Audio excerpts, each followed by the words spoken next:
Welcome back. This is Tech 411, all the information about tech. My name is Sean. Today we're going to talk about the Taskbar.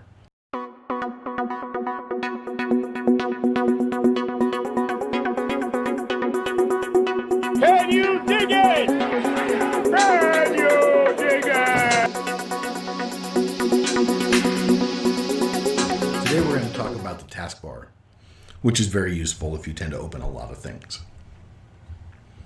You can automatically hide the taskbar in desktop mode, which means it would disappear until you hovered over the bottom of the screen, and then it would come back. And then it would disappear again. Some people like that, some people don't. Tablet mode, if you're not on a desktop, you can do that. And these are all very self-explanatory. Using peek to preview the desktop when you move to the Show Desktop button at the end of the taskbar. The what? So this is the taskbar. If you go all the way to the right, there's a hidden button right there that if you hover over it and peek is on, it'll show you your desktop. So you can see if the icon you're looking for is there. And then when you come off, it puts everything back. Or if you click on that button, while you're over there, it shrinks everything and you can navigate the desktop. Very useful. But here's the thing we've come to talk about. The location of the taskbar.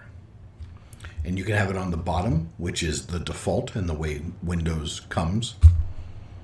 But if you drop down, you can put it left, top, right, or bottom. So we'll just go through them. You can put it on the left, where the start button is in the very top left-hand corner, and everything sort of travels down until your clock is here at the bottom, and then your Show Desktop peak is sort of off the bottom there for the other side.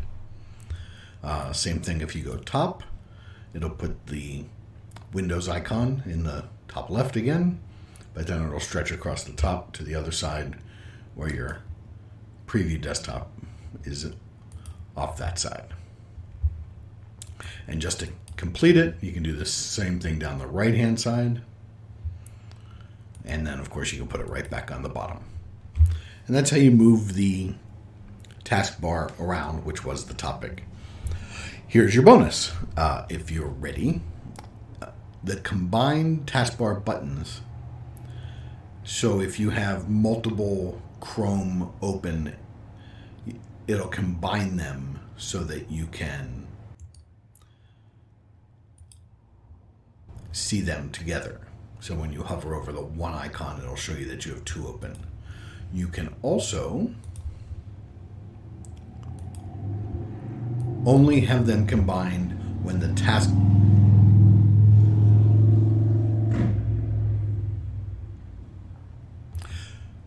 You can also only combine when the taskbar is full. So if there's room to have them individually here, they'll be individual. But if the taskbar fills up, they'll collapse into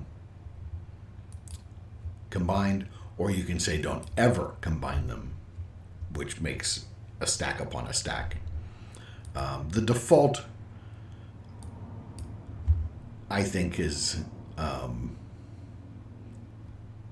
I like the best, because if I know I'm looking for a Chrome tab, I can over here, I can see which two there are there, go to the one I want. So I hope you appreciate this. I hope that's a good tutorial for you for moving the taskbar around. If that's what you came to find, I hope you found your answer. If you did, hit the like button. Let me know I did a good job. Let YouTube know I did a good job.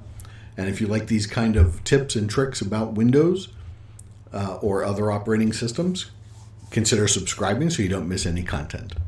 We have shorts, we have long videos, all kinds of things coming up on both Windows 10, Windows 11, as well as Linux distributions and phone operating systems.